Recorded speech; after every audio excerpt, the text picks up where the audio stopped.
May as well. Yeah. It's going to be recording you Now I have, with a that's small fine. me. Yeah. And I don't know why I've got an extra picture of you in the corner. I'm getting rid of that. Oh, that's probably call recorder, but it is recording. So Uh-huh. at least it's telling me it's recording, and I've got a stop button. All the levels are right. So Okay. And okay, at and at a minimum, I'll have a video of you with a minimal me that's in right. the top corner. That's Yeah. it. That's it. And And audio. From a Buddhist perspective, that's a very fine thing. A minimal me. That's actually a good name for a book. Right. Yeah. Don't steal it. Let's Hmm. cut this out of the recording.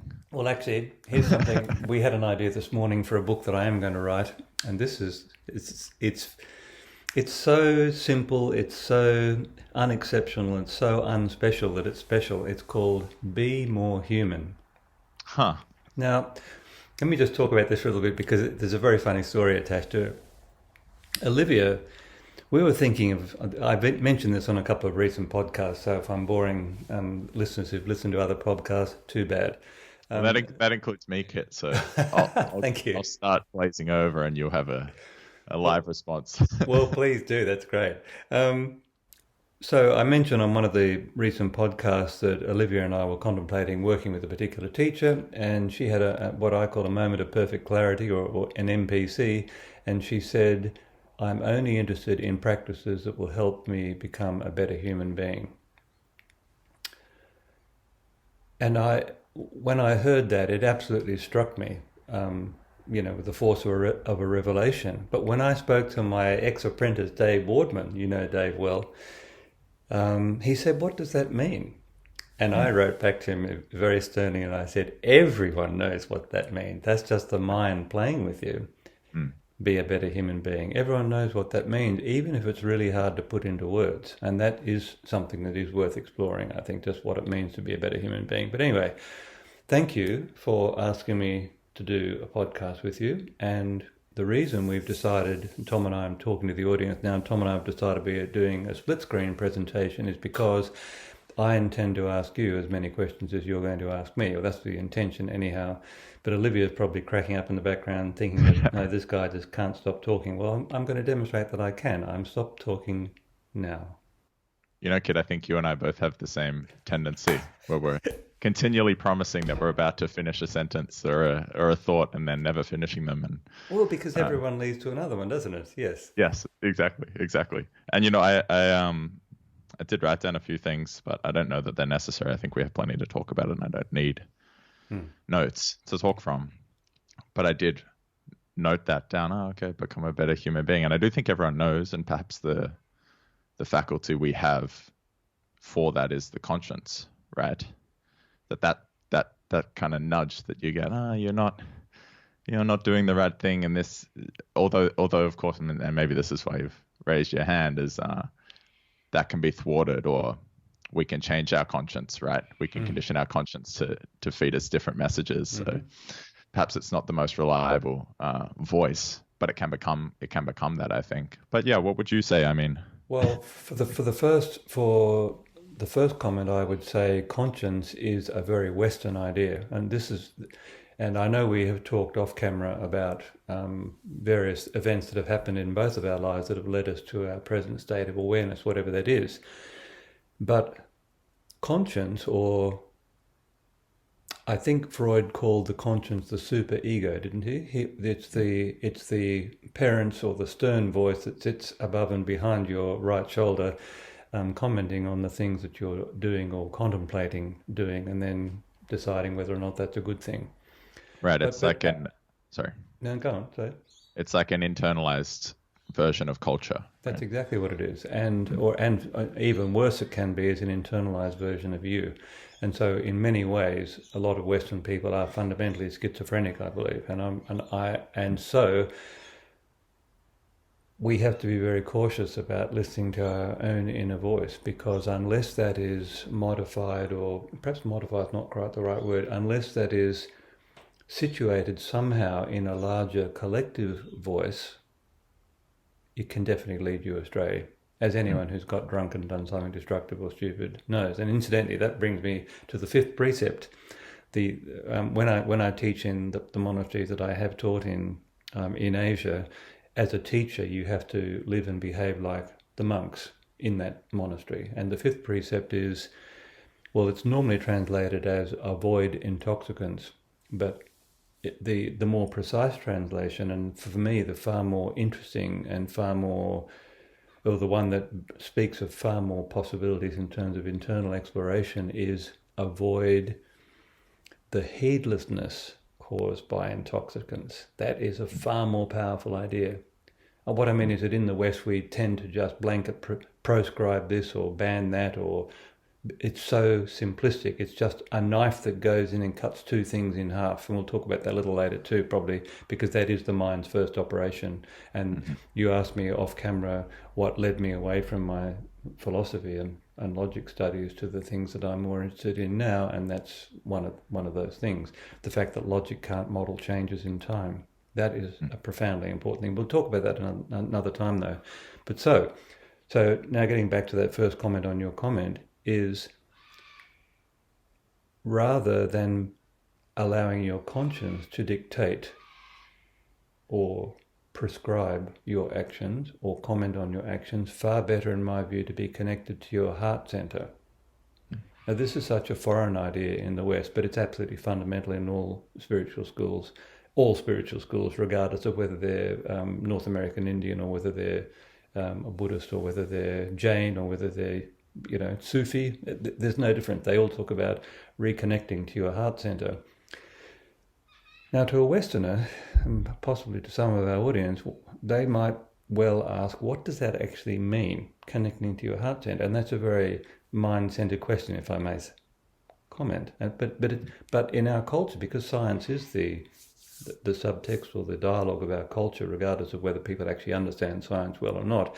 And certainly so many commentators actually don't have a really good handle on the limits to scientific knowledge, which was what my PhD research was on. It becomes a rod to beat people over the head with, if you know what I mean. And so sometimes a modest understanding of science can be more, or can do more harm than good. So anyway, what do I mean by connection to the heart center? Well, many cultures speak about, and we, in fact, in the West here also talk about a gut feeling about something. Now, can our guts lead us astray? Well, definitely, our gut can lead us astray, yes. But the difference is, and I think this is a big difference, is that logic and mental processing don't play a part in the gut being led astray. They're actually separate systems, at least in my experience. And as a meditator, I've spent an enormously long time, thousands and thousands of hours, trying to see and to feel these things pre-verbally, if I can say that. Of course, I'm talking, so nothing that I will be saying will be pre-verbal, but this is the important thing to consider at least. And this is actually what really led me back to Zen studies after a long period of time away from it. I realized that, and this is also a central part of being a better human being, I wanted to experience reality directly. Now, people will talk about this. It's a common thing to be spoken about, but this might sound like a very critical assessment of my fellow human beings, but in my experience of many human beings, I think it's common that people are not interacting with reality directly. They're interacting with a model of reality that literally exists between their ears. And this is one of the greatest sources of conflict and problems between human beings, because we assume that the way we see things, the things that we hold dear, the things that we don't value, and all the other things that come from dividing the universe in half, the half that we want and the half that we don't want, however that axis is configured, and this is the mind's first act, in fact, but we'll come back to this, I hope. The fact is, the human being that you're talking to or interacting with doesn't see the world the same way as you do. And this can be at a gross scale. Of course, if people are arguing with each other, that's a perfect example of a gross, detachment, if I can put it that way.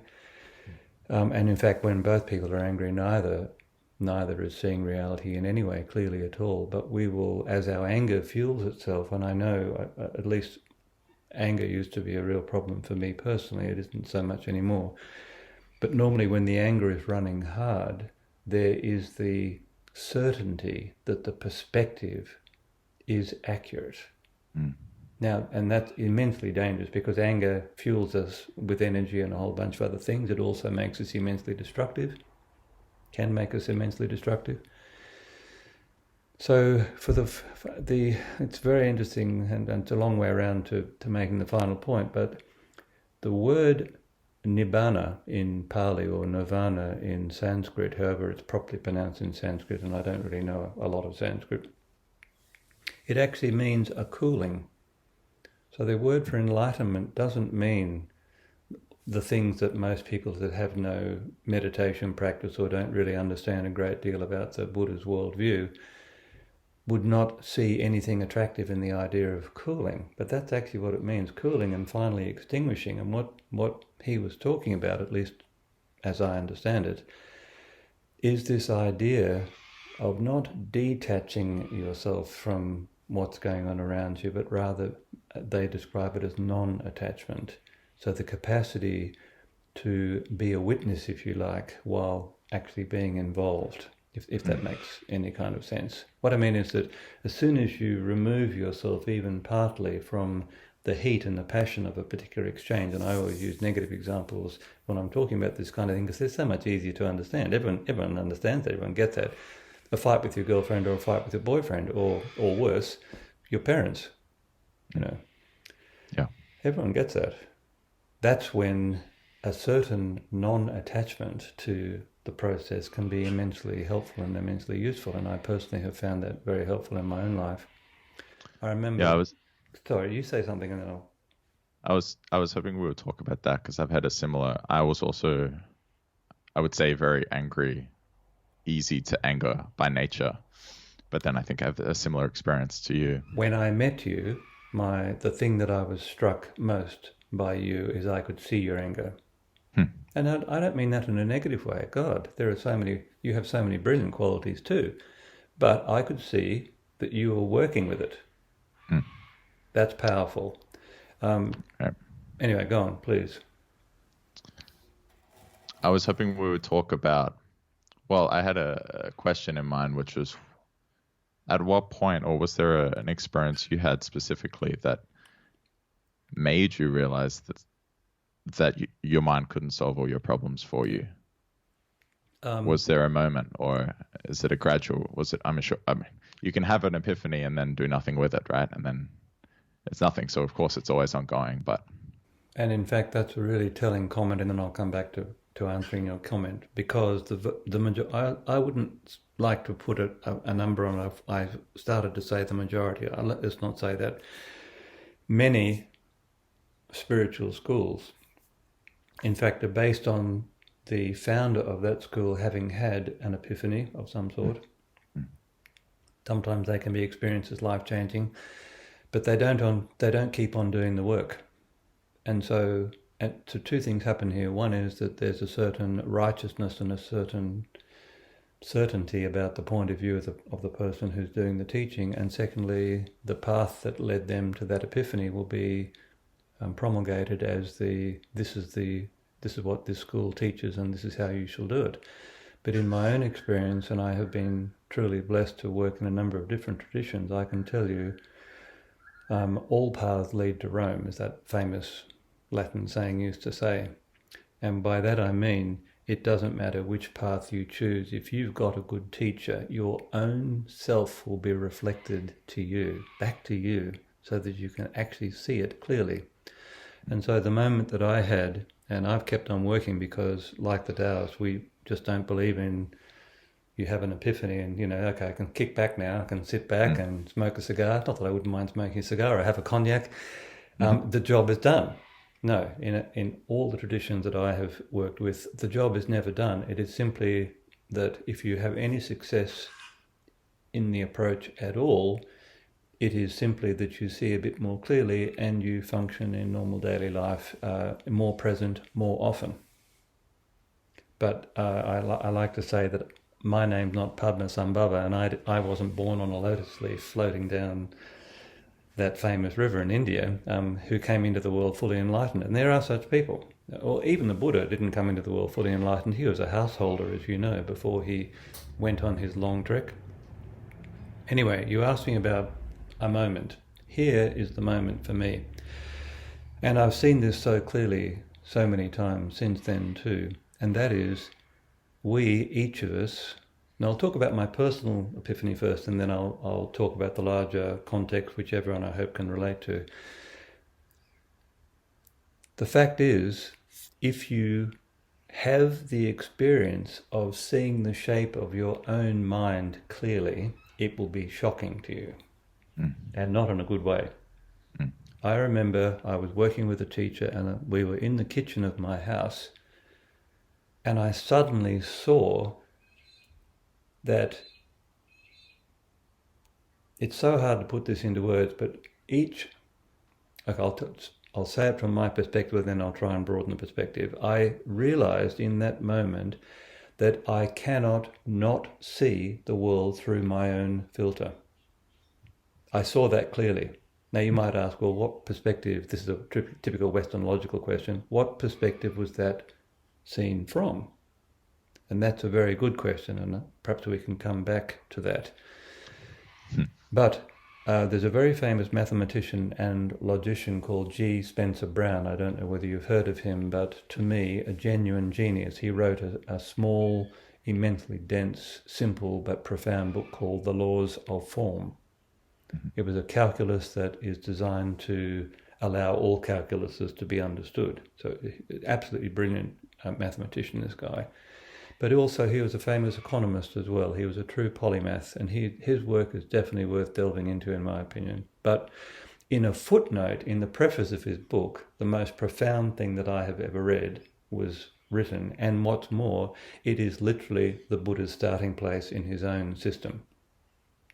And what he wrote was, what G. Spencer Brown wrote was, a universe comes into being the instant a distinction is made.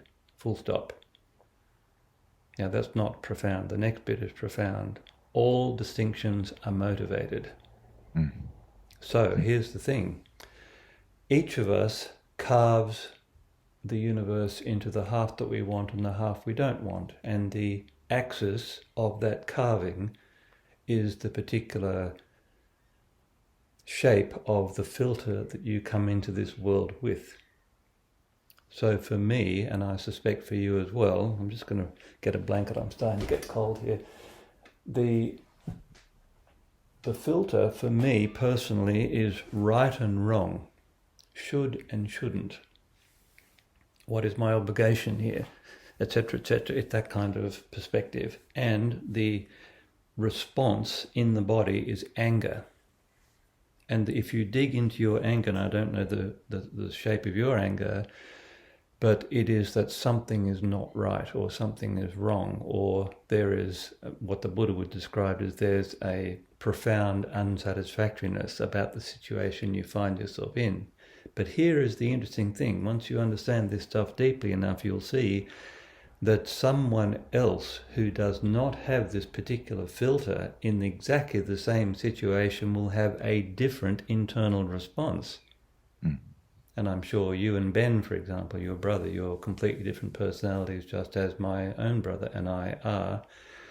And that realization, or that comment that I just made, would have been something that you have experienced yourself in your life with Ben many times, I'm sure. Yeah. I had early on, it's just funny how these things come to you in different ways, right? Like for me, the first experience of noticing how much my perspective on things changed things and was motivated and whatnot was working as a door-to-door fundraiser when I was 17, which Ben had been doing and encouraged me to do. And you just get immediate feedback at every single door, immediate feedback about how you're presenting yourself and how you're seeing things.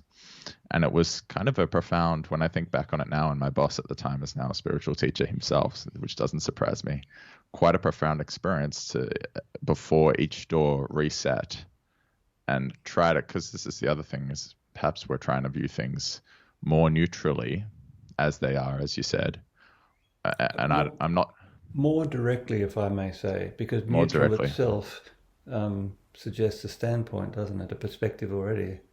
Right, right. So, And so what I'm mm, trying to say, and it's so hard to put this in words, so please don't feel that I'm criticizing you for using those words because they're such blunt tools and they're the only ones that we have, right? mhm. But what I mean by experiencing things directly, and please do continue, is to experience things with no filter in between. That is to say, the perspective or the shape of the mind, or I like to say the furniture, where the furniture in your mind is organized, where that is actually no longer part of the process of apprehension, that you can experience reality directly. For me, when I first heard that proposed as a goal, I thought, fuck, what could be more important than that? Right, right. Anyway, so please go on. Well, and we spoke briefly before. I'm not certain that I've had that experience, or at least I'm having it consistently, because my process to this point has been one of trying to condition myself to view things differently. So it's like the piece of clay is the lens, and I'm molding that lens in a different. The example I've been using a little bit recently is if you walk down the street through the neighborhood and you see someone, what's the immediate affective response? Not what's your first thought, but what's your first feeling upon seeing them? Is it a stranger threat, or is it some kind of neutral feeling, or is it, oh, this could be an opportunity for an interaction, a positive interaction, an openness to what could be. Um, and that's the sort of thing that I've been working to try to develop, to recondition that lens in a more positive direction. I'm not sure whether, yeah, you might be able to share some tools for trying to experience things more directly, as you say, or without a filter. But definitely, my whole journey has been one of playing with trying to transform the lens itself, and that realization came partly through through this door-to-door fundraising experience.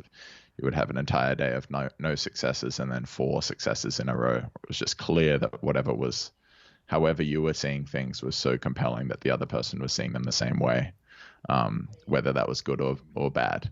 Mm-hmm. But then also in my studies as well, as you know, I studied philosophy too, and I was studying affect. What effect does seeing? Because the seeing is in the same moment as that demarcation that you're talking about, right? They happen simultaneously.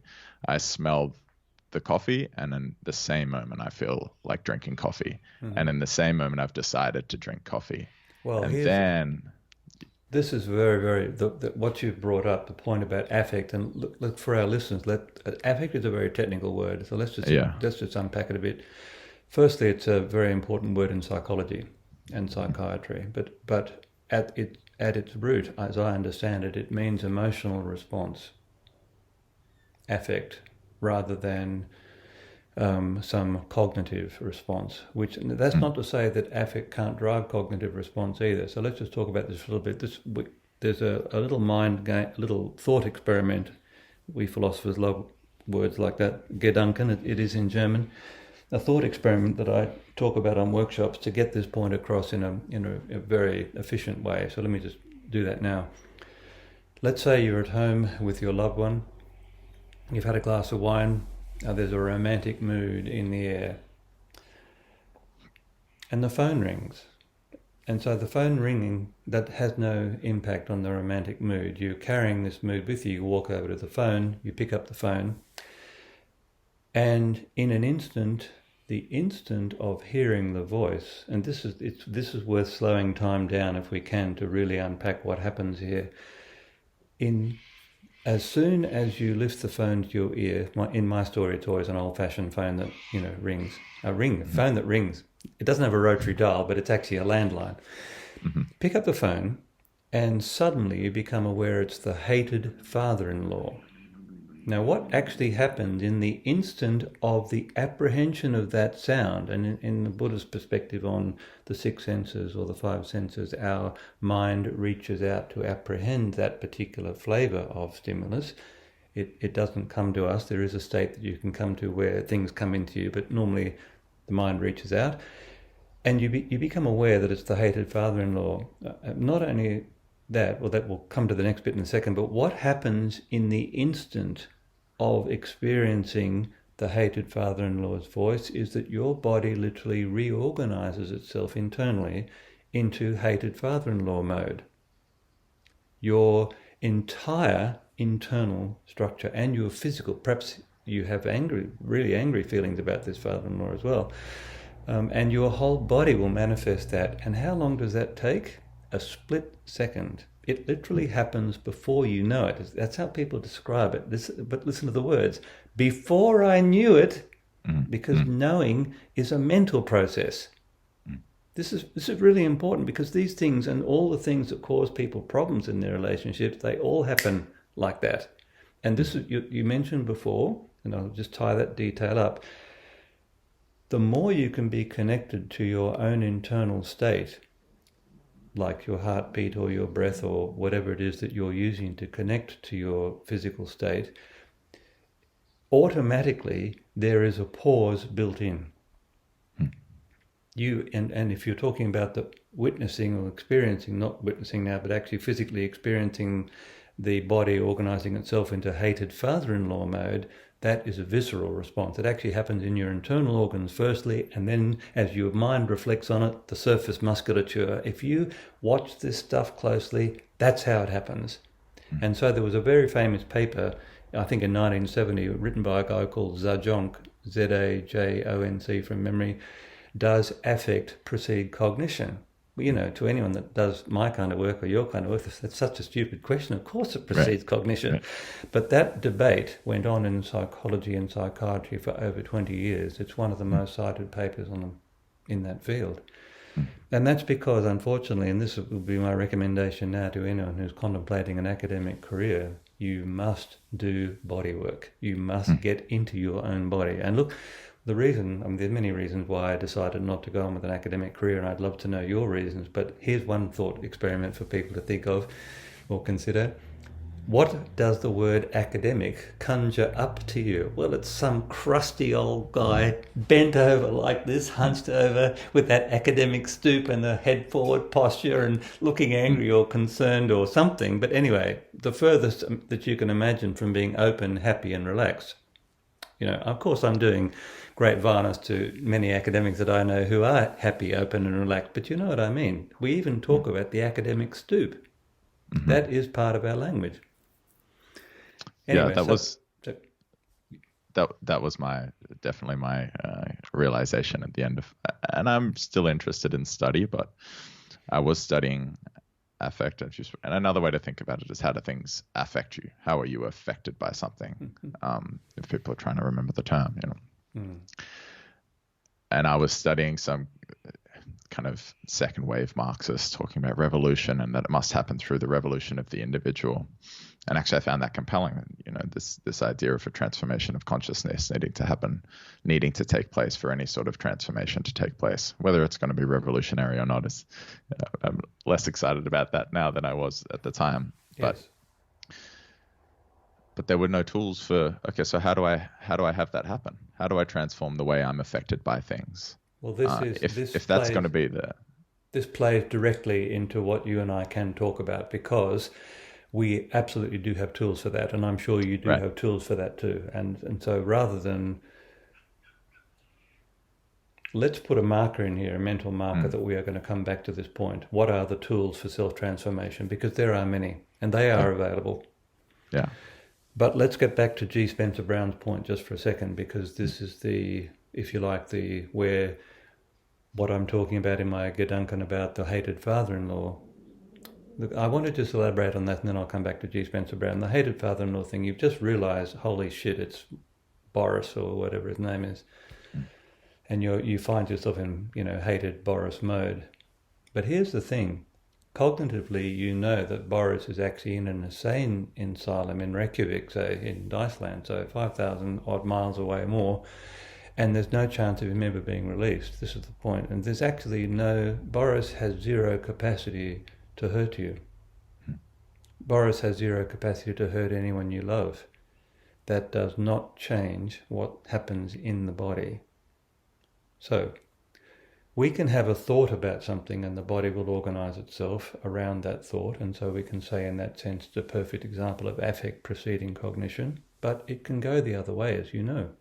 You can be thinking about something, you can get, for example, I don't know, the last polar bears, that video that was going around the net recently about some starving polar bear on a tiny ice floe in the Arctic, starving, for all the reasons that we know about. That could move you massively. So a thought about something that has been triggered by something you read can cause that same affective response in the body. So it goes both ways.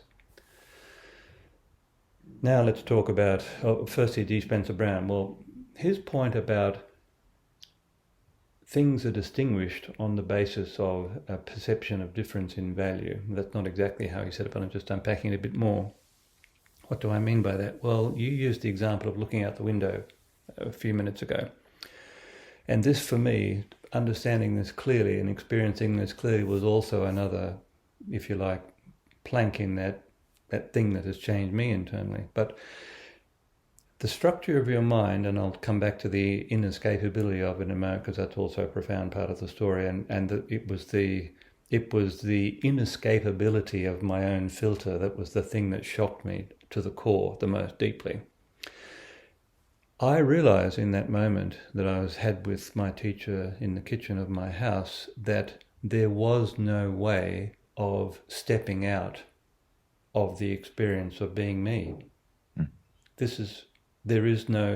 said, God, it's everywhere.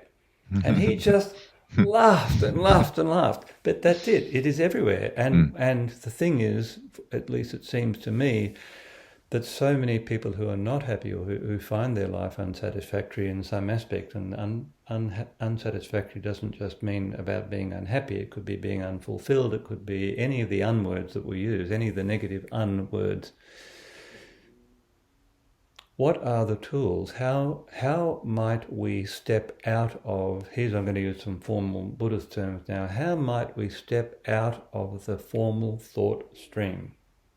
And the reason I propose that as a question is, as I pointed to before, for most people, their experience of reality is this model in between their ears. And so if that's what we're using, if all of our senses, our sight and our smell and our hearing manifest through that, because in the Buddhist, I should mention this too, in the Buddhist way of thinking about these things, the mind is the sixth sense. And in fact, that tattoo on my forearm that we've talked about before is the first verse of a very famous sutra, which talks about the mind is chief, meaning among the senses, the mind rules the senses. In fact, this is the filter that we're talking about, nothing less, nothing more. So let me put it in semi-formal terms. The structure of your own mind, everyone now, the structure of your mind literally constrains how and what you can see, how or what you can hear, how or what you can smell, taste and feel. It literally structures it. So if we're talking about... And my realization at the end of that degree, my philosophy degree, was that even just knowing that isn't enough. You can't just change your mind. No, and look, that is such a good point. Here's an analogy from my work. You'll get this. Tom, relax. Right. What's the response? The response is, what the fuck? What do you mean? I am relaxed, right? Yeah. It's such a silly thing to say. Well, no, it's not a silly thing to say because it can bring a moment of awareness about. But the fact is, you will have an affective response to the direction to relax. This is really, really important. In fact, everything that we say, the Buddhists say that every word that you utter just goes out forever, just never stops. And so that's one of the reasons why there's this prescription or the suggestion that one should guard one's speech. They're not. they're not trivial things. Words and the fingers, like that Zen parable of the finger pointing to the moon, the words are like your finger. The words are, it's not that somehow words are lesser in relation to the moon. It is that words themselves are incredibly powerful, and sometimes we use them very loosely, and that's what the prescription to guard one's speech is based around. Sometimes we can, and I know that I've done this many times in the past myself, we can hurt the ones we love very much by what we say. And although we exist in a Judeo-Christian perspective where one of the dictums there is the idea of forgiveness, the fact is, if you're being ruthlessly honest with yourself, you can never take back what you said. That's the reality of it.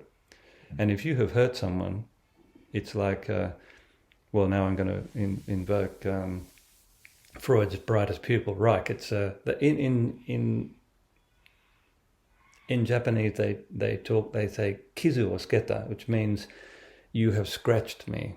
You have a scratch has been experienced by me because of you, if I can put it that way. That is profound, I think. So we say something, and in our culture we just say, look, I'm so terribly sorry. And the next thing that people will say is, I didn't mean that. And yet the energetic experience of the cruel thing that was said is, oh fuck yes you did. You absolutely meant it. In fact, I'll go further. What you just said a moment ago, you said in such a way that it would have maximum impact, not minimum impact. Be honest with yourself. And I've realized that. And it's never truer than when we're angry. Never truer. And especially if you're intelligent, you'll come up with all sorts of brilliant ways of hurting the people you're among. And so for me, that the deep realization that I had done a lot of damage to a lot of people over the years, it doesn't matter whether you do good as well. That's actually a separate thing, completely separate thing. But if you have the awareness, if you do realize, as I realized, that I've done a lot of damage to a lot of people, you really want to change yourself. You want to grasp at whatever might allow change to occur. So to get back to answering that question directly, what tools do we have?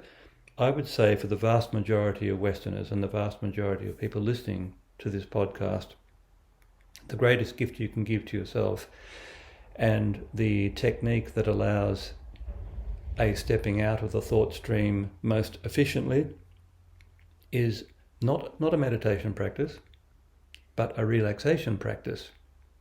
And the reason I say that and the reason that my co-teacher in these monasteries in Asia invited me to teach with him is because I know a lot about that stuff. I know a lot about how to have the direct experience of relaxation. And why would that be important to a meditation teacher? Well, you can't even begin the work of meditation until you're relaxed internally. You cannot do it. You are fooling yourself. And in fact, here's a classic. I've seen this 1,000, well, not 1,000 times, that's an exaggeration. I've seen this a great many times. You'll be sitting in a meditation hall and people have their meditation posture. People can't see this, but I've got my hand in that sort of classic mudra. And let's say I'm sitting in the Burmese position or however you meditate. And you'll be looking out. The teachers always sit in the front of the hall facing the group that they're working with. And so there'll be 40, 50, or in our case, probably 80 or 90 or 100 people in this hall. And they're all sitting meditating. In brackets, they think. This is what's happening. You'll see it, at least a third of the group at any given time. You'll see them, they'll have their eyes defocused, as the prescription is, a soft gaze, and their back is nice and straight, and they're doing whatever they've got their primary meditation object in their awareness, etc., etc. And then this is what happens. You'll see the head just go doom, like this. Doom. And that happens every 15, 20 or 30 seconds throughout the hour sit. Person falls asleep, literally, and wakes back up, falls asleep, wakes back up, falls asleep, wakes back up. And then the teacher they have a debriefing in most of these types of retreats, so they'll say, so how was that sit? Fantastic. It was so calm. I was so relaxed. I was this, I was that, or something else. But the fact is, those people were asleep and awake, asleep and awake, asleep and awake. Now, am I being critical here? No, because you have to have that experience. That experience will inevitably happen to you if you sit for long enough. But here's the thing. It is possible to dream that you're meditating and you're meditating well. And then the bigger question is, well, what about now? Am I dreaming now? Am I dreaming that I'm having a conversation with Thomas by Skype? Am I dreaming that, or is that actually happening? And now anyone who's had a lucid dream will tell you it's not possible to distinguish between a really strong, clear dream and this reality. How are you going to do that? Anyway, that's yet another question. So the reason for developing a relaxation practice for me as a teacher is simply, as you relax more, inevitably, and this is not something that you can stop happening, inevitably you will become more aware of your internal processes. And so playing back into your example of the door-to-door thing that you were doing, and the awareness of what you were projecting and how that constrained the interaction with that person, etc., etc. The more relaxed you are, and it is perfectly possible to be completely relaxed in normal daily life, although most people don't experience their daily life like that, I can say it is possible to do that. Then what happens is what one of my teachers called the development of a second attention occurs. That is to say, you will be aware of what's happening inside your body all the time. And so if you have a kind of Boris from Reykjavik type experience, the instant you become aware that your body is changing itself to the mode that you don't or would prefer it not to be in, you take a breath, you let your tummy go completely soft. It only takes a split second to do that. And as soon as you let your tummy go completely soft, can you feel what happens? All of a sudden you're aware of what's happening in your body. You can't avoid that. So if you cognitively, and if I may say with some discrimination, viveka, and some will, take a breath in and then breathe out, so they're voluntary actions, and let your tummy go completely soft, all of a sudden you become aware of what's going on in your body. And why is that important? Because if you're an anger type, and that's how I would describe myself, if I'm asleep or I'm too tired or I'm stressed or whatever, then I'll revert to my old filter, my old way of looking at things. The temptation, or the, not temptation, that's not the right word because that comes with all sorts of religious things. Let's see. The old habit of stepping onto the anger train will remanifest because it's there, it's you. And this is the thing, the idea of transcending your own core self, that's such an amusing thing to me. And I'll tell you another story on that. This actually made that point for me. Actually, I'll come to that. I'll do this story now because it will make the point in a different way. I was having a long late-night conversation with one of my teachers in New Mexico. And we were drinking a very expensive brand of cognac. My teacher liked to have a cognac with me every now and again, and I like to have a cognac with him. And so in an unguarded moment, and I'm sure that was part of the whole thing, you know, how can we bring this wound up, tight guy's defences down? Best way by far to give him a few cognacs. That's what I would say now. So I said in an unguarded moment, oh God, just looking forward to the time when I'm not angry all the time. Because I recognised that way back then, this is a real problem for me, and not to mention that for the people around me. And he said, well, what do you mean by that? You should really be very guarded around teachers because they're actually paying attention the whole time. They never fall asleep, or very rarely fall asleep. And so I said, well, you know, when you get angry, it feels really horrible inside you and it's damaging to other people. And he said, of course, I know all that. He said, but let me tell you about the time when the great beings walked the earth. And so I'm fascinated already. I have no idea what he's going to talk about. He said the rishis, so the people who wrote the Vedas, the rishis spoke about a time much earlier than their time. So probably, as far as one can tell, maybe 10 or 15,000 years ago, something like that, where the great beings walked the earth who were angry for the space of 2 or 3 heartbeats. And immediately this teacher uttered that idea to me. That became my life's goal, seriously. Could I, because he went on to say, he said, look, there are schools of detachment, as I mentioned before. He said the last thing you want to do is to detach yourself from your affective states. He said that way is just another kind of death, right? Dead before you're dead. And he said there are schools that teach this. and they walk around like zombies, not affected by anything. So you don't get the good, you don't get the highs, and you don't get the lows. You don't actually get to experience what life is as a human being, as a real human being, where he said you feel everything, but you're not controlled by it. I mean, see, the mind has this tendency, as G. Spencer Brown said, to divide the universe in half. He didn't say this bit, but the division based on value, for most people it's the half that I don't want and the half that I do want. So I'm going to reject the half that I don't want, and people will talk about negative things, or else however their own filter operates, however their own filter cuts the world in half, there'll be the half that they want and the half that they don't want. And so people who, say on the Enneagram, for example, who do the 0.3, they are madly attracted to being successful and they avoid being unsuccessful in any possible way that they can. So there's success and failure. They avoid failure and orient themselves towards success, whatever that means. Although I will say that the Dalai Lama said something recently which I want to share with our listeners, which is he said the world doesn't need more successful people.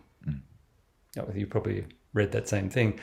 It needs more lovers, more poets, more this, more that, and all the things that we could say are more connected to the heart center. But anyway, so when this teacher said to me and voiced the goal of being angry for the space of 2 or 3 heartbeats, I realized, and also too, I had gone over to this particular retreat to pursue or to try and find the state of serenity inside my own body. Now, there was no serenity in my body at that age in me, none at all. I was just angry and then not angry, but no serenity. I remember saying to her, "What do you mean serenity? It's just like relaxing. What do you mean serenity?" And this teacher just said to me, "Well, that's what you've got to find." He said, "I can't help you find that." And that also was another one of those moments. So I realized that for me personally, and I'm not saying this is going to be for everyone's path at all, but for me personally, to find serenity in my body, I first had to start with something much more ordinary and quotidian, something which no one regards as special, and that's the state of relaxation. To be able to let myself be deeply relaxed even when fully awake.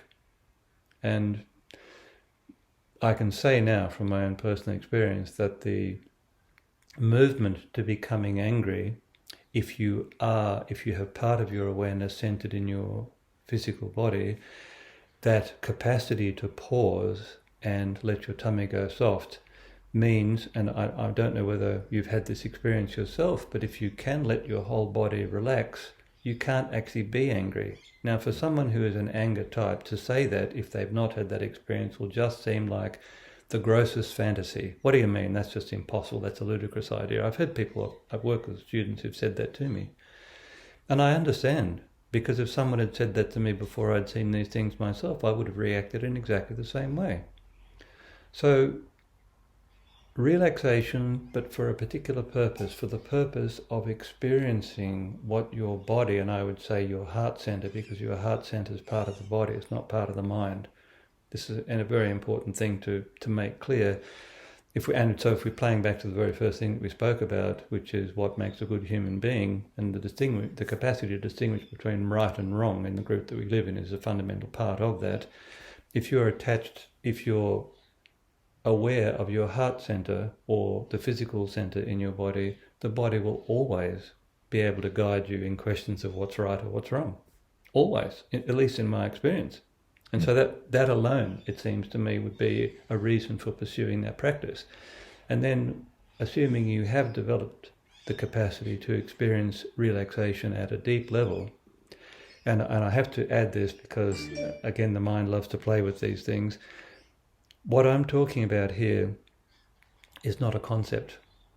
I'm talking about relaxation as an experience. I mean, I know that when we talk to our students and we suggest that relaxation might be something for them to explore, you can see the mind choose over that idea. It's not the body.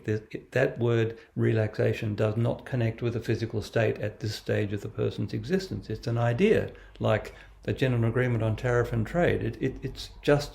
It's an idea. Ideas don't necessarily connect with the being, the human being, at all. In fact, if you don't understand something, here's again another limit case to test that assertion. If you don't understand what a word means, then it has no connection to you, right? The extent to which a word can help you, a bit like the finger pointing to the moon, experience the moon is the extent to which a word or a phrase or a series of ideas conjures up some past experience that the body had that you can relate to, right?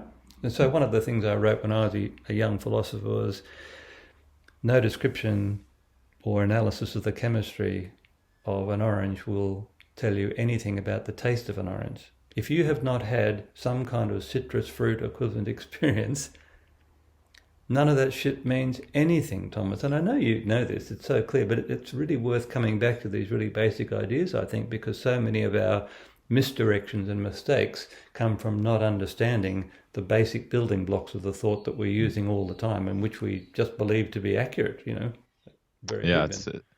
It's as if there's this space between us where the thoughts are operating, or the words are operating, the concepts operate, and either they connect for both of us to some experience we've had, or they don't. And in the meantime, if they don't, you're just attempting, and this is the struggle as a teacher, isn't it? Is you're trying to use words or images or stories that help that other person have the experience. Yes. But I mean, we're having the key experience, thing. exactly. Yes. Yeah, and we're having our conceptual conversation, and we're nodding because the concepts are connecting to experiences, right? So we can.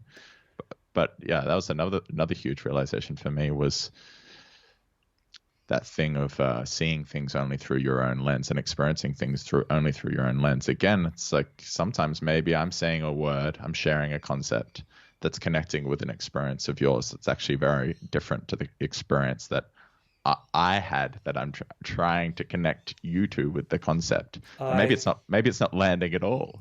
I guarantee you that is accurate. In fact, Olivia and I had this conversation only yesterday, and I'll just tell you a quick story. We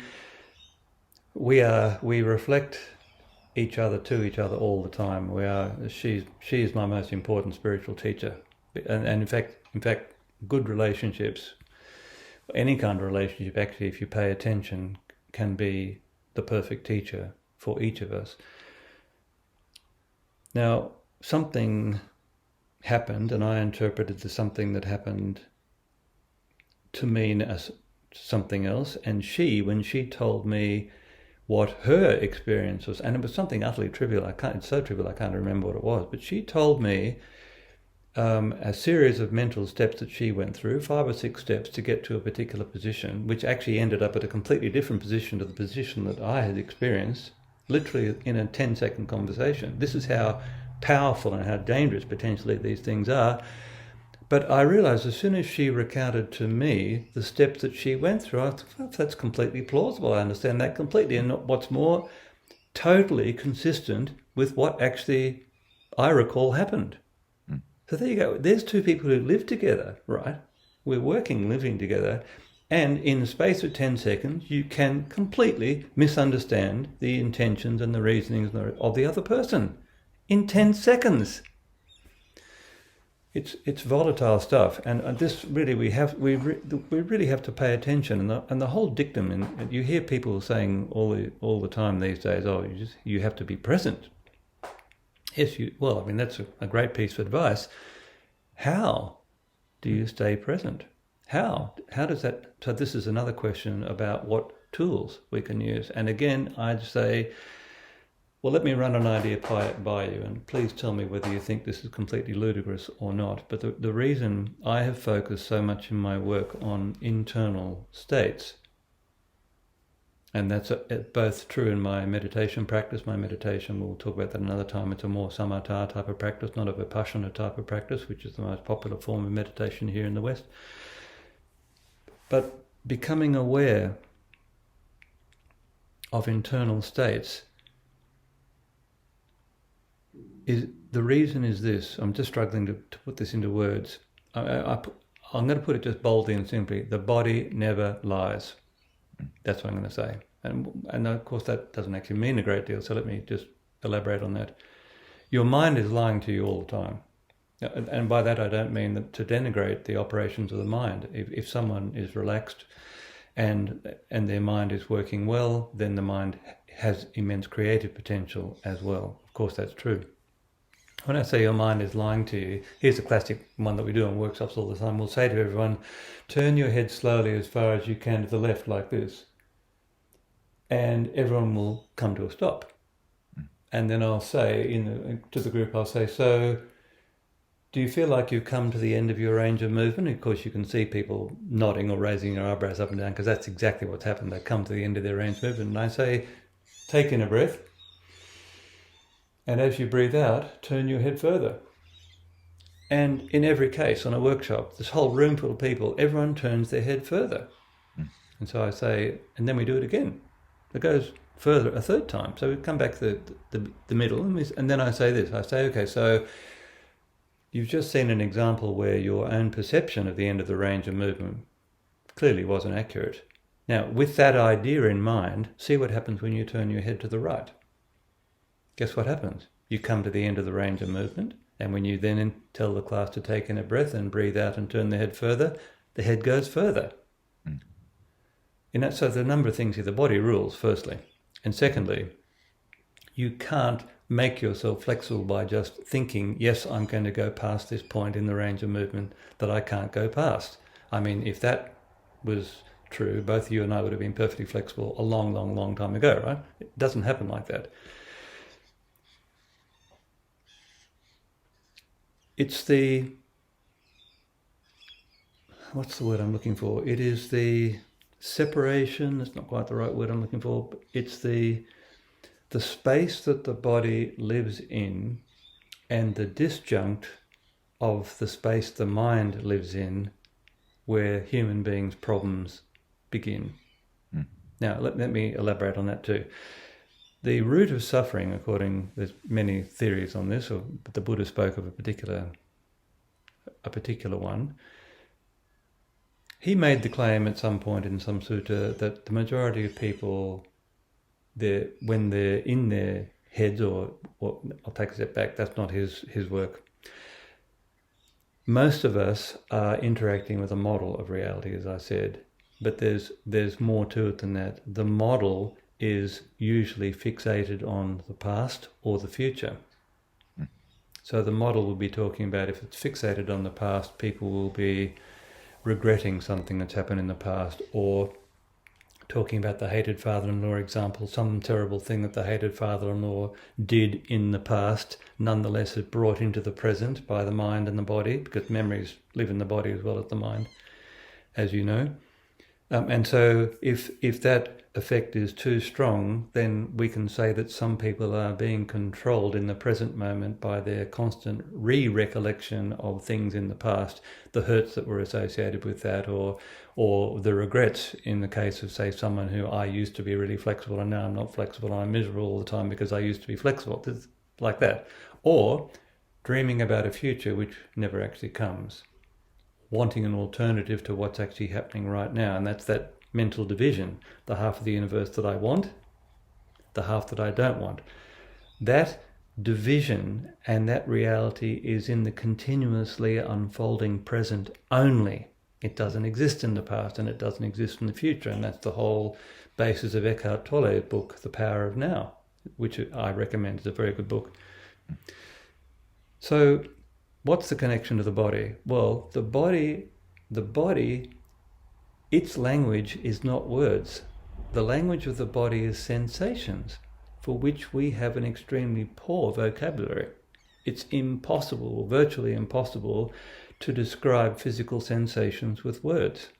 I know you're familiar with this idea because you've had difficulties as a teacher yourself trying to explain exactly what it is that you're feeling when you say, well, like when you're trying to teach someone how to do a muscle up, for example. The capacity to do a muscle up, just like the capacity to do a chin up, is when you put your hands on the bar and the body knows it can do X or Y. The body knows. We have this experience all the time. It's a feeling. It's not an idea. That's the point. You're giving a cue. Oh, open your shoulders a bit. 2 years later, hey, I think I opened my shoulders today. I discovered something. I needed to open my shoulders. And you go, yeah. That's right. Head slap. And Olivia says this all the time. She said, she'll say something like, I'll say something on a workshop, or she'll say something on a workshop, and I'll say to her, but darling, I've heard you say that to this person at least 5 times on this workshop already. But and as teachers, we just have to laugh about that, and you certainly can't be critical of a student for that. But there's something else to think about too. This is really important. Just on a teaching note, so we're making a bit of a segue here. But as a teacher, you can never be irritated or annoyed with your students because they did not understand your direction. Because half the time, if you're saying anything that's even vaguely interesting, they're actually reflecting on something you said a minute or two ago, and they don't. The fact is, with the concentration on that series of ideas, percolating around, the conscious or the awareness can't actually hear what you're saying. And we've demonstrated this to each other so many times on workshops. So don't be annoyed. Just repeat. And also, remember, it's also not fair because everything you're teaching is an experience you've had. Of course. So you're already in the position of, and there's that story. And I did one semester on Buddhist philosophy, so I'm an expert. You're a man. I bow down before you. But there's that story of, and I'm sure you're more familiar with it than I am, of the raft. You take the raft across the river, right, from the banks of ignorance to the shores of enlightenment, and then you're done with the raft. Again, the concept is they're trying to connect an experience you've had as the teacher to an experience you'd like for the student to have. And you're in an unfair position because you never teach something you don't understand. Of course. And look, I've got a better example, if I may say, than that raft example. Here's a better example, and this is how we can argue for the desirability of certain processes and certain practices because we treat them as scaffolding. I mean, Alan Watts wrote a book, Be Here Now. Now, and it's a very famous book. If you could be here now, we wouldn't be having this conversation. Be here now. Okay, boom, it's done. Work's done. I'm here now. I'm still here now. I'm still here now. I'm fully present. I'm always fully present. That's not what happens. So what we do in terms of trying to take someone, or ourselves as well, from a state of lesser awareness or lesser presence to greater awareness, greater presence, is we use techniques that I'm going to refer to from now on as scaffolding. When you're trying to build a building, you can't build it without scaffolding. Scaffolding are the tools and techniques that we need to put up and then eventually let go of. That's also important. Once the structure is complete, and we can then do other activities within that structure. That's my answer to someone who says, well, why do we have to do this? Why do we have to do that? And it's as true in your physical practice world as it is in the world of meditation or any other world we're talking about. The Tibetans divide their practices into milk, blood, and bone practices. Milk and blood practices are practices that have a certain duration, a certain currency, and then they're put aside once particular things are realized, and then other tools are picked up. But there are some practices, and I would call relaxation one of those fundamental practices, which are bone practices. They do not change from a beginner attempting to grapple with these things to an expert who is simply re-experiencing those things. They don't change. And so, talking now about a meditation practice, there's a technique that I have found extremely helpful to know whether or not I'm falling asleep while I'm meditating or whether I'm actually being present. And that is a very old practice, which is a mainstay of Zen practice, which is breath counting. Breath counting is a terribly, terribly salutary experience, I'm afraid, because let's say you start your breath counting, and I should just describe to the audience what breath counting is. You take a breath in, and as you breathe out, you count internally 1, and you repeat. Now, the first time, normally when we're teaching, and I am going to do some, I think we had a little conversation about this, I am putting together a little kind of cheat sheet or cliff notes or show notes for how to begin meditation, because it seems those instructions, they're not available anywhere. Well, unless you actually go on a retreat, and lots of people can't go on retreats for lots of different reasons. So I'm going to put together a sort of a simple start here, do this, do something else, what did you experience kind of thing, and then go on from there. But here's a thought experiment. We won't actually do this together because it would be most boring listening, but you say you don't give the person any instructions other than just become aware of the movements in the body that we call breathing.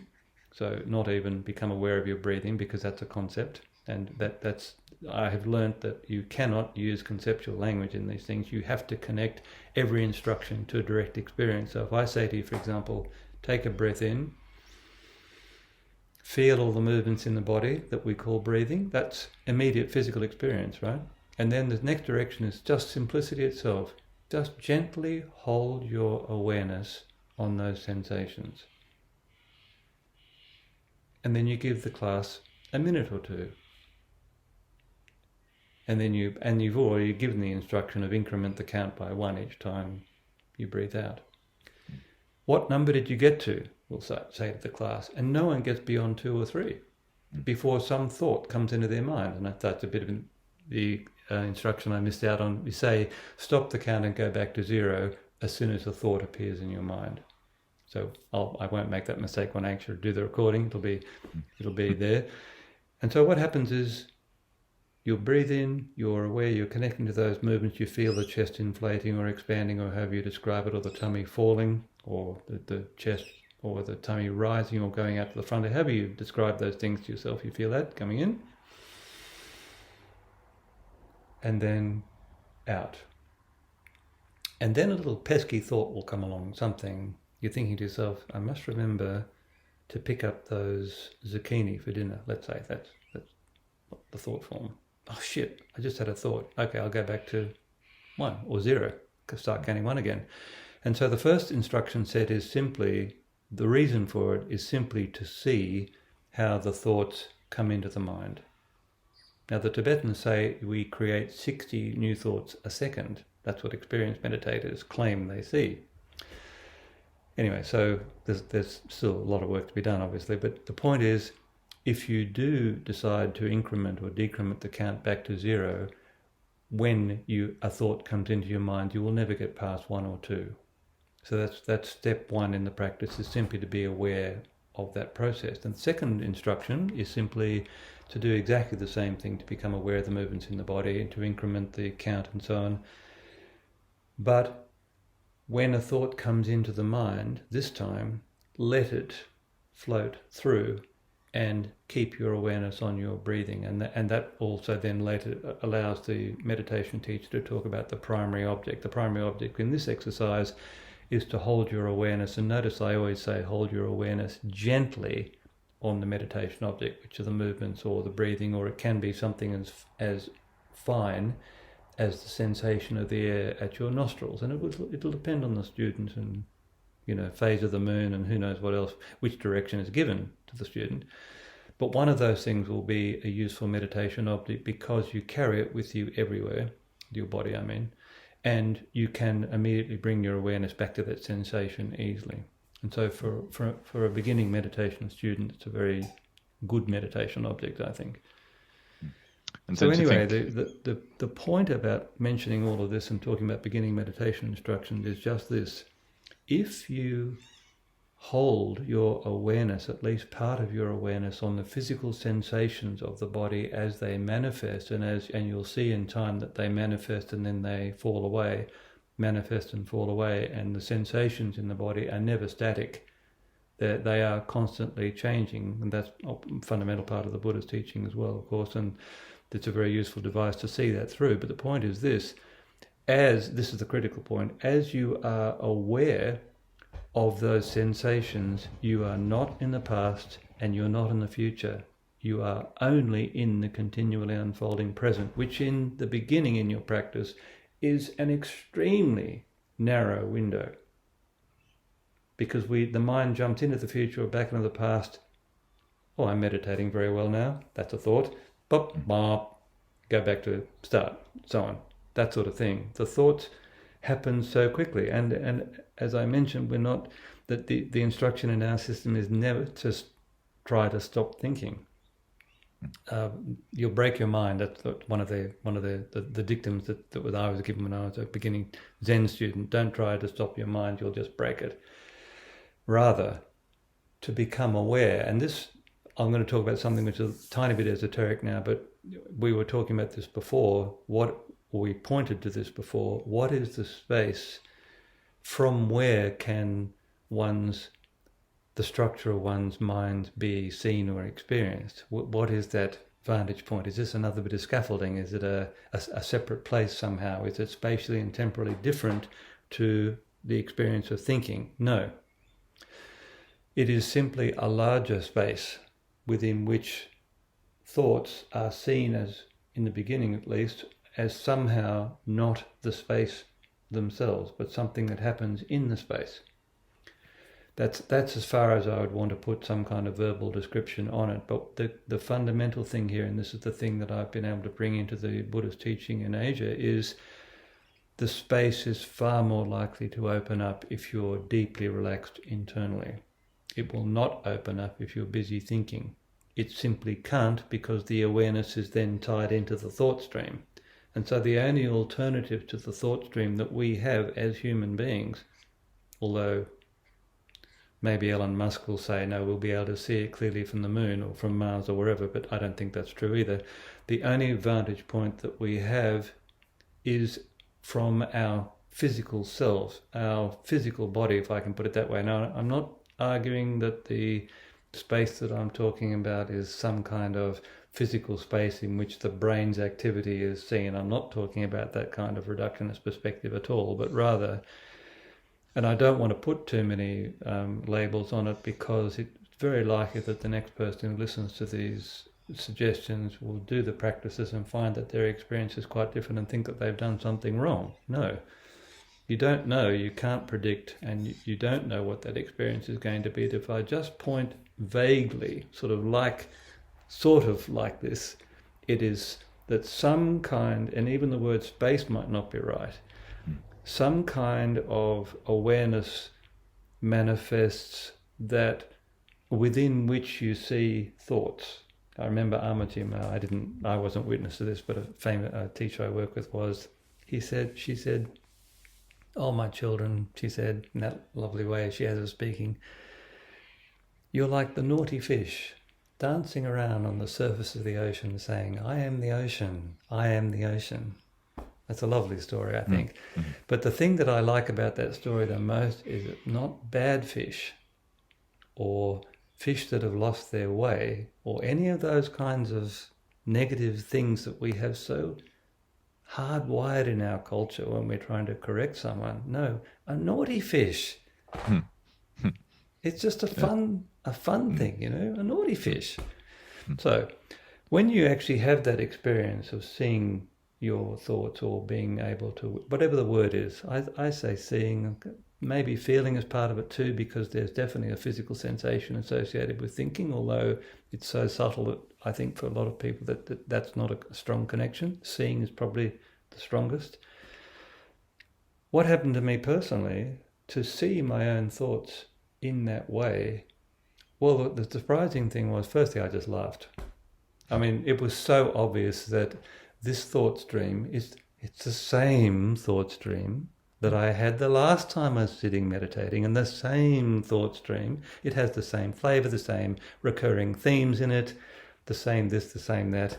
And you know what? Firstly, it's just not interesting. That was the first realization. It's not interesting, and I can put that weight down. I think I mentioned this to you once before, but when you become aware, oh my God, there's a lot more to this experience of being alive than just what I'm thinking. When you actually know that to be true, when you experience that to be true, there's an immense weight. I don't have to be this. I don't have to do that. In fact, you don't have to be or do anything. And when you know that, then, again, it's just like not falling into the anger pattern. You have a choice.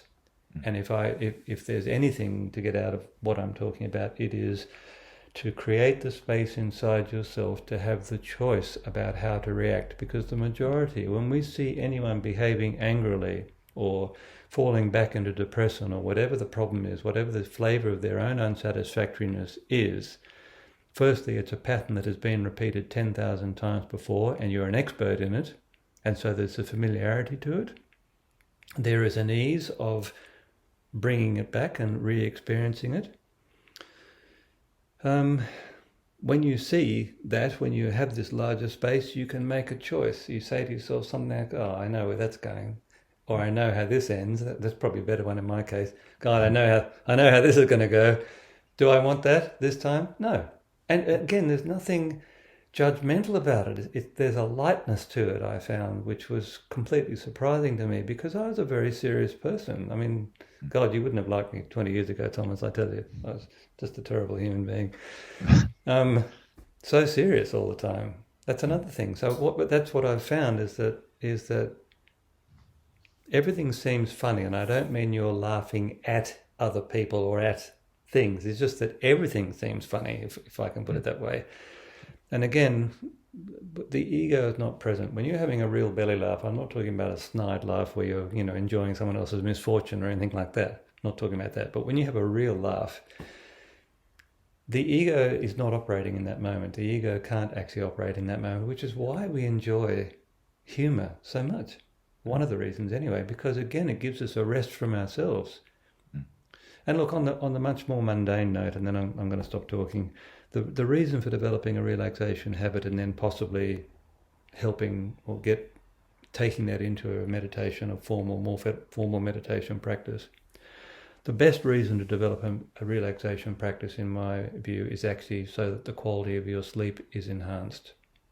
We spend a third of our lives sleeping, and most people's relationship with sleep these days is not a good one.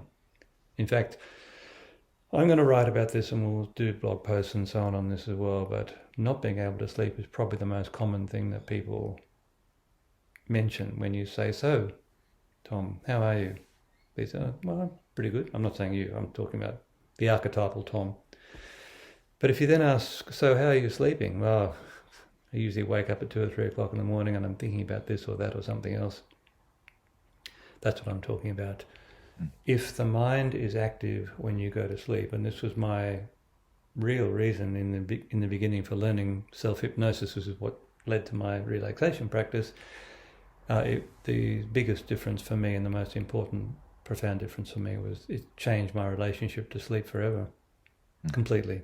It doesn't matter for me now if I don't sleep well in the way that people think about, well, I became unconscious at 9 o'clock and I became conscious at 6 o'clock, so I must have had a good night's sleep. You know what I mean? No, in fact, there are nights when I am at least half awake most of the night, but it's a completely relaxing experience. I'm simply aware of what's going on around me, and then when it gets light enough, I get my body out of my sleeping bag. So, you know what I mean? The key idea to get across here, and I'm not perhaps putting it as eloquently as I could, is when you disconnect yourself from the immediacy, and I've just realized my battery's about to run out, so I'll just grab that power cord, just don't go away, and I'll take this with me. My Mac is telling me that it needs some food, so I will plug it back in so that we don't get cut off. Now, where were we? When you realise, I was about to say something semi-profound. Just put it on the other side. Remind me what I was talking about, Tom, before I was so rudely interrupted by the Mac operating system. You just finished talking about sleep, awareness during sleep. Ah, yes. And quality of sleep. I'm not sure what you're about to say. Oh man, I'm disappointed. I'm sorry. I wasn't paying attention. Yes, you were, because you absolutely had no idea where I was going with that. So, no, when this is how I would describe it in another context, but it will work okay here.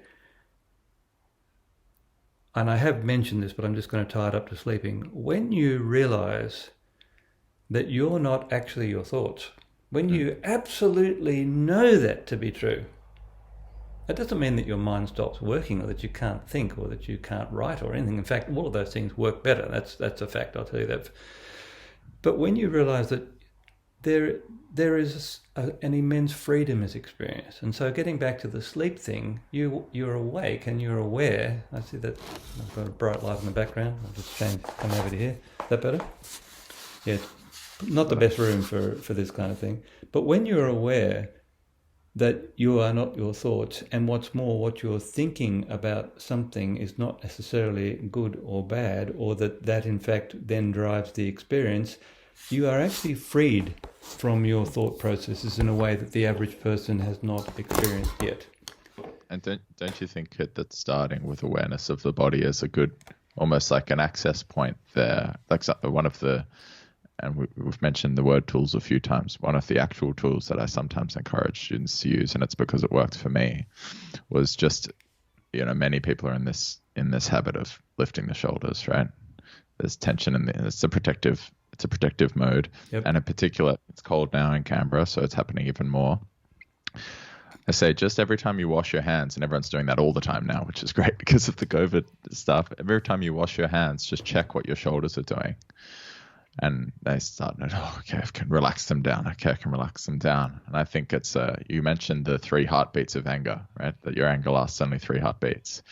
That the cultivation of awareness can be, it starts with a full day of unawareness, with 5 moments of interspersed awareness of whatever. It doesn't have to be awareness of anything in particular. Mm-hmm. And those might be the 5 moments of awareness that the shoulders were elevated and that you could relax them, which is it's 2 things, right? You notice something and you decide to change it, which you're talking about, the choice. You have the choice.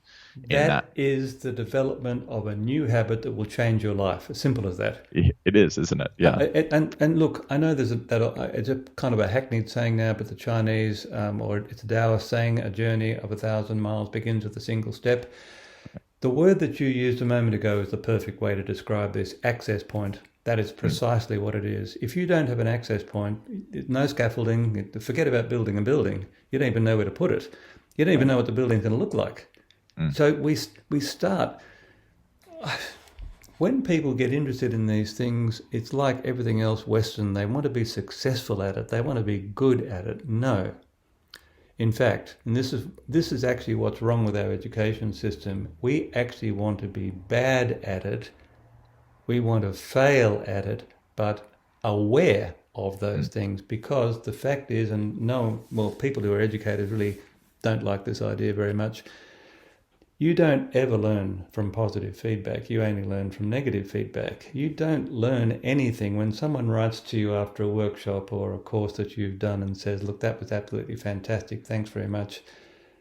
You don't learn anything from that. If someone says, look, I hope you don't mind me suggesting this to you, but if you did this and didn't do that and something else happened, this would allow you X or Y. You think, okay, I can do something with that.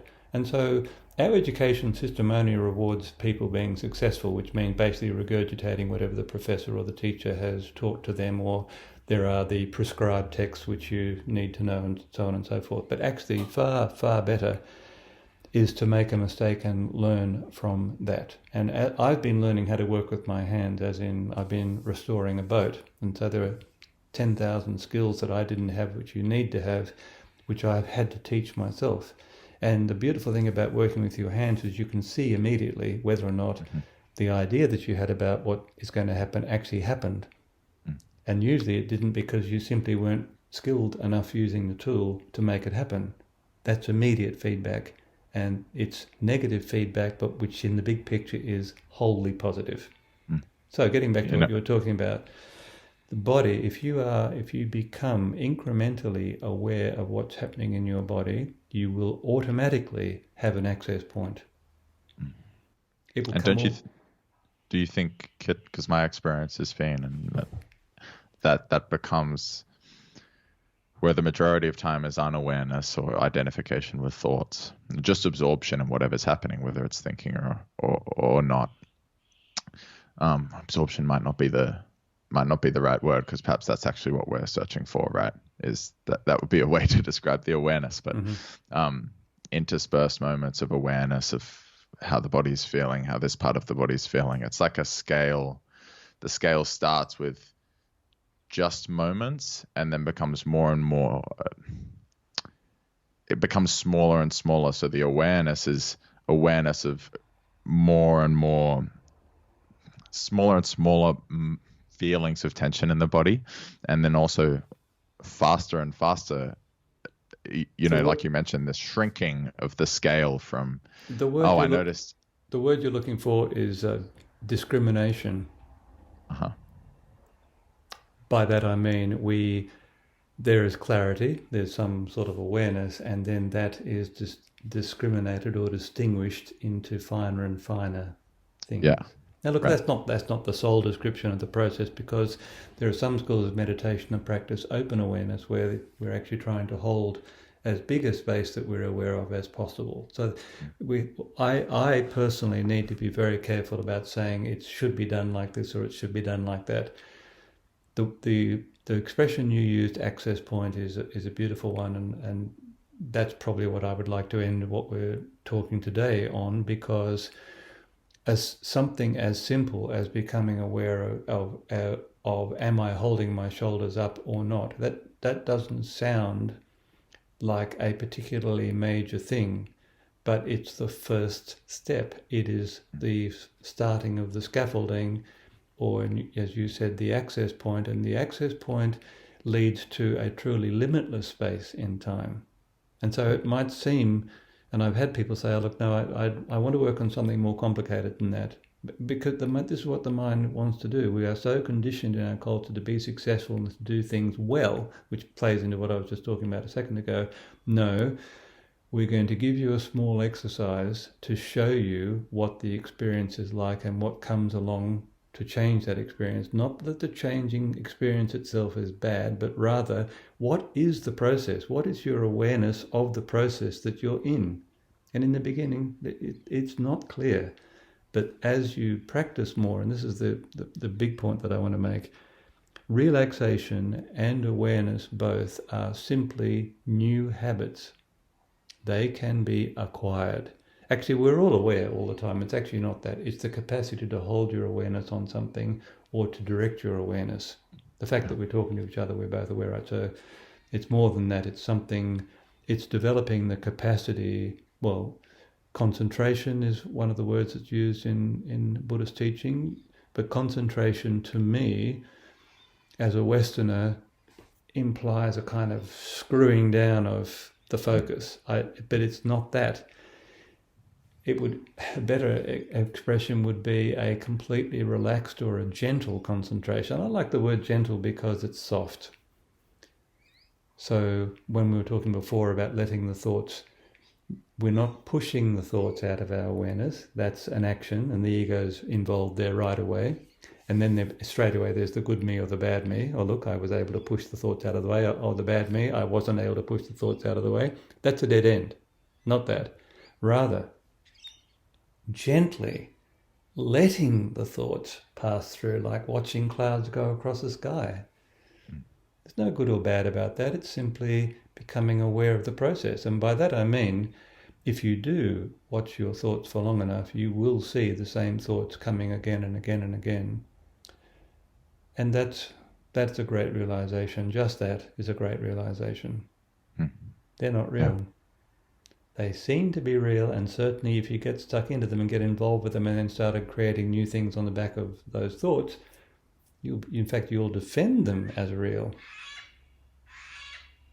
So it's all, keep an awareness in the tummy. That's a short story.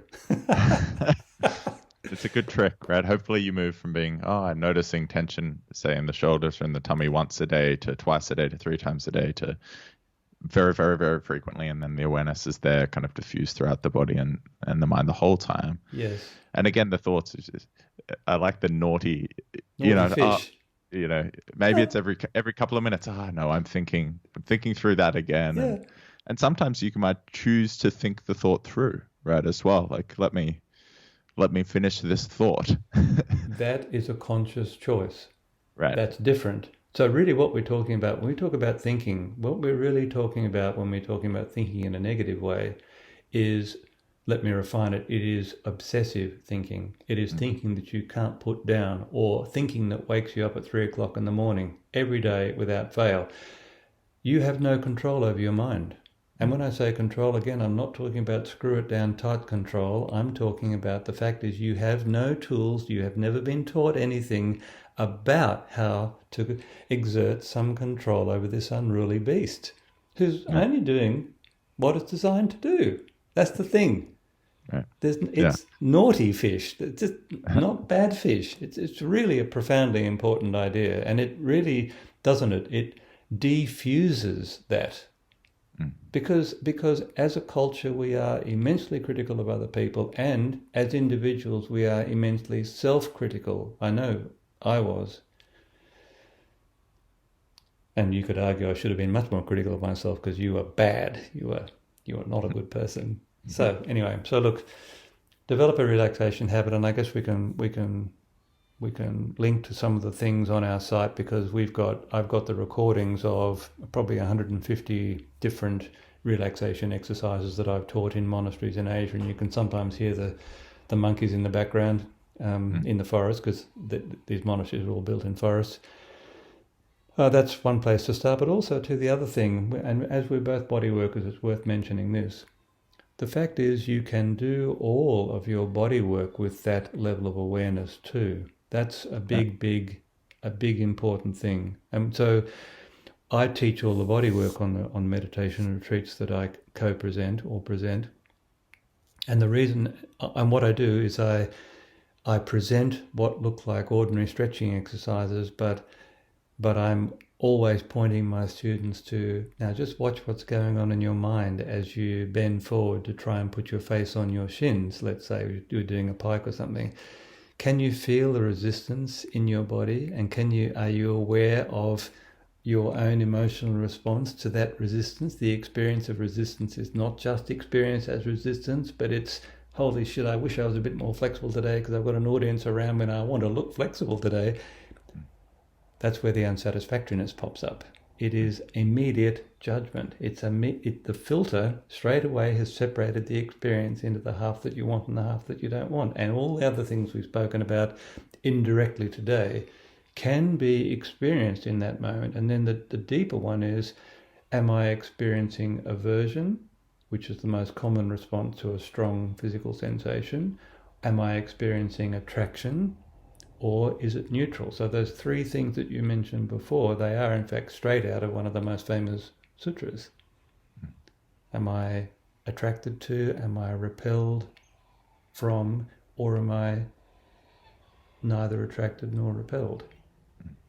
As soon as you start looking at your physical work that way, that also changes the experience of that.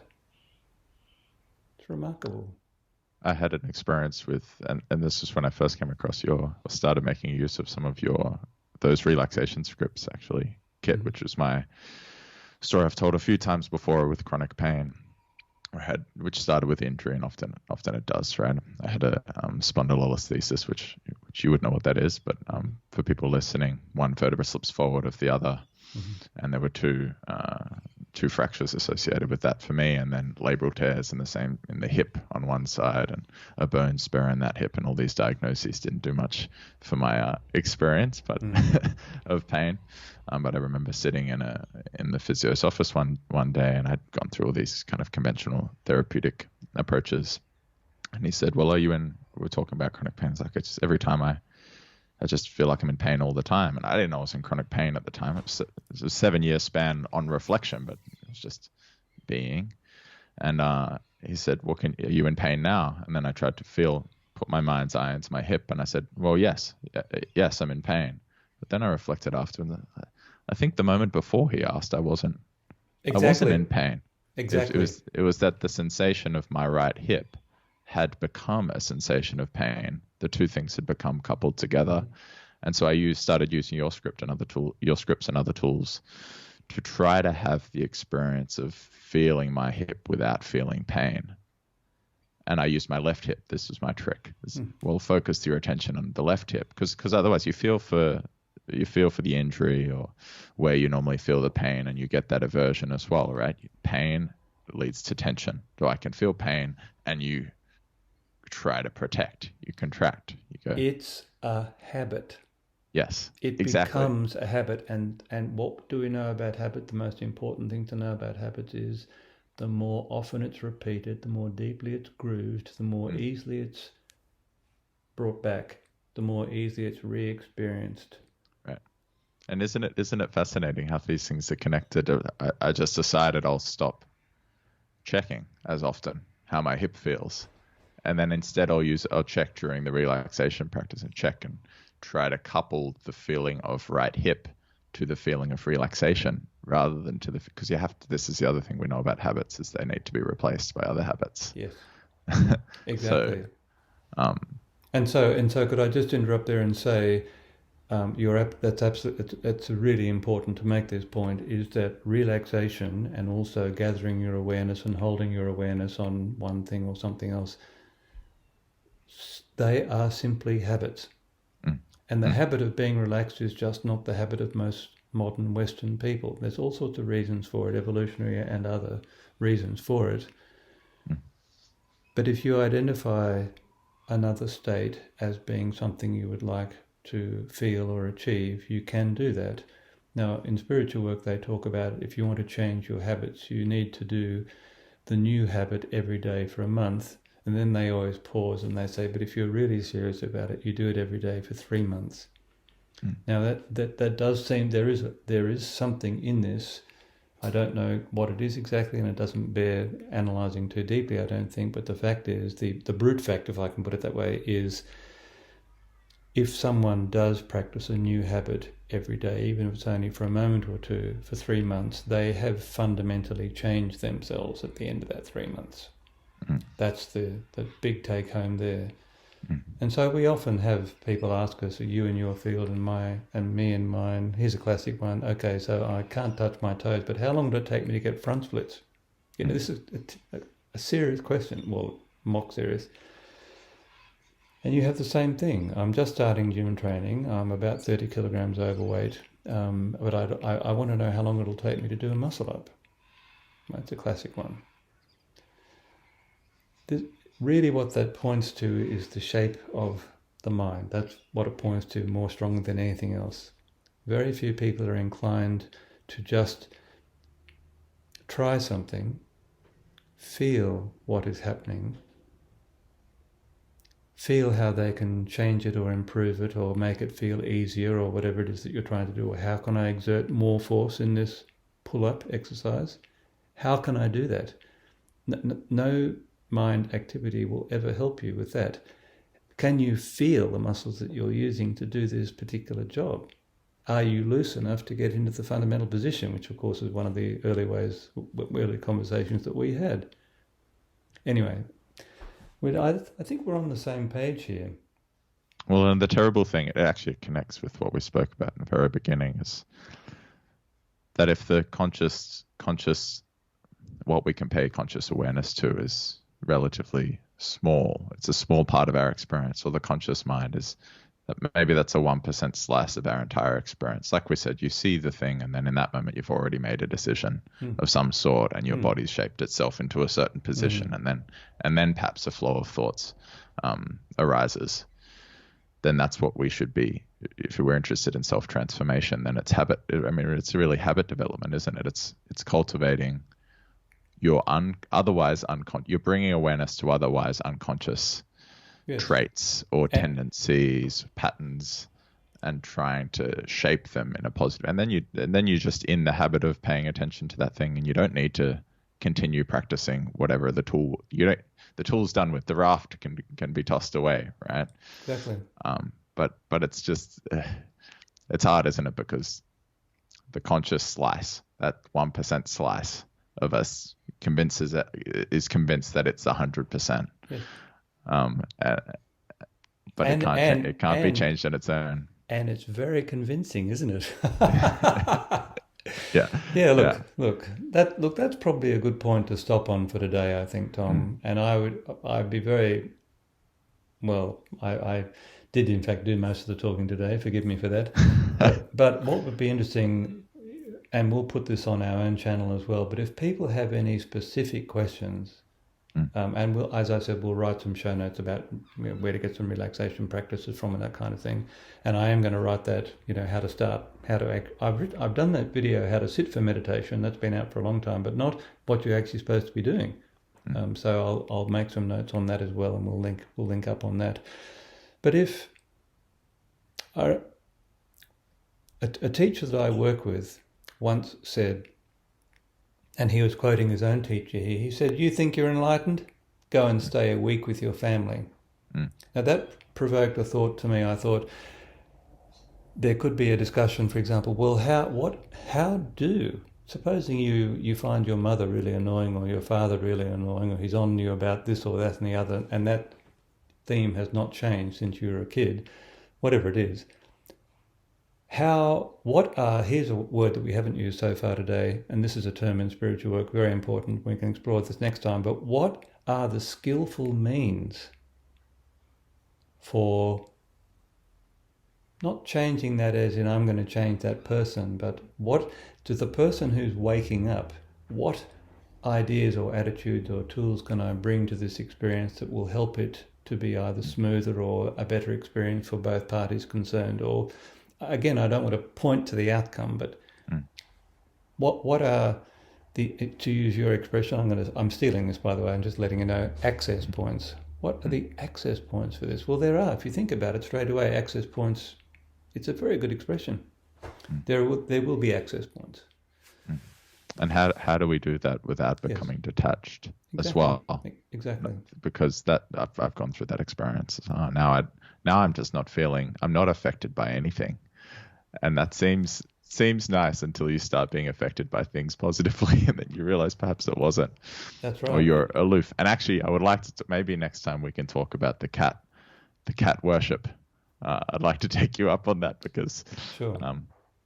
That I do think there's something there that the dog has, that engagement. Yes. That the cat could benefit from as well. Oh, completely.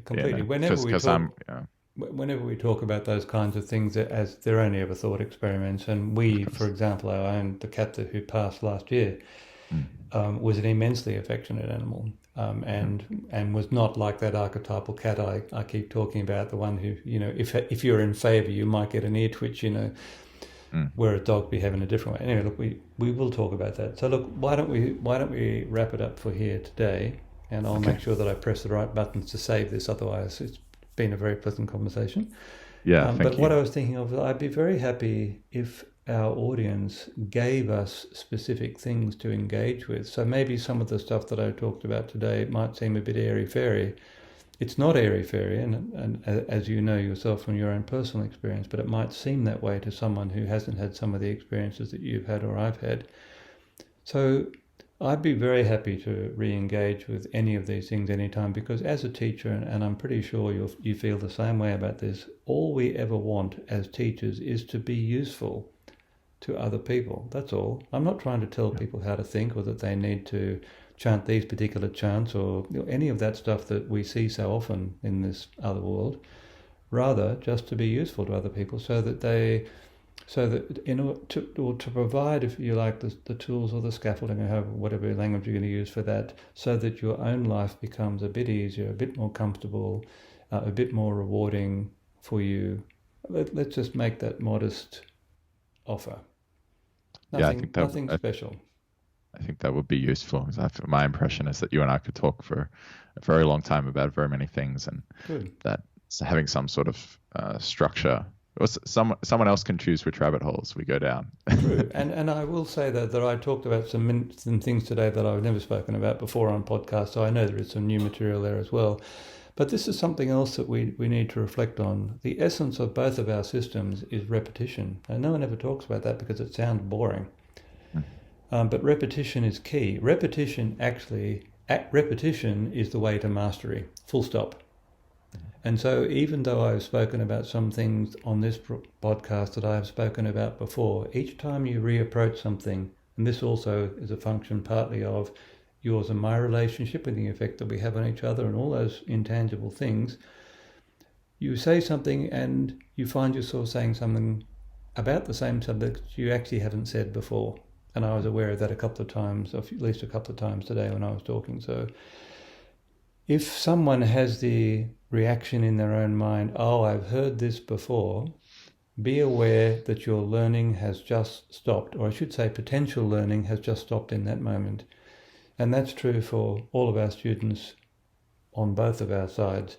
we say to our students, if someone comes into our workshop with an excellent yoga background or an excellent Pilates background or some other background, and they're a master in their own field, we say, to the fullest extent possible, please set your own system aside at the door. Very hard thing to do, of course, because that becomes the new filter through which you are, assessing everything. But to the fullest extent that you can, leave your own experiences and your own understanding and knowledge at the door, and try to apprehend these things as a complete beginner would, with an open mind, or in Japanese, in fact, it's the name of my old business in Canberra, Shoshin. It means beginner's mind, but it's a Zen term. It's the openness, the willingness to learn, the excitement about contemplating something new without any of that other stuff. That's what we want. That doesn't mean that we can't learn something, and doesn't mean that we can't use our learning in future interactions and so on. It doesn't mean that at all, because that's, again, what the mind jumps to. Oh my God, if I leave my learning at the door, I'm going to know nothing. Actually, you'll know nothing, but in the right way. You might be able to learn something new, in other words. That's what we're talking about. Yeah, if you assume there's something there, then the chances are there will be. Absolutely. And if you find yourself, that the phrase that I found most helpful, when I heard myself saying, I know that, or I know that already, I think, oh, no, I've just stopped. I've just shut myself off from possibilities.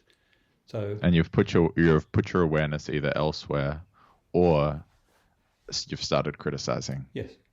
Relative to your frame. Yes. Now you're judging their spiel or their technique relative to we yours. go. Yeah.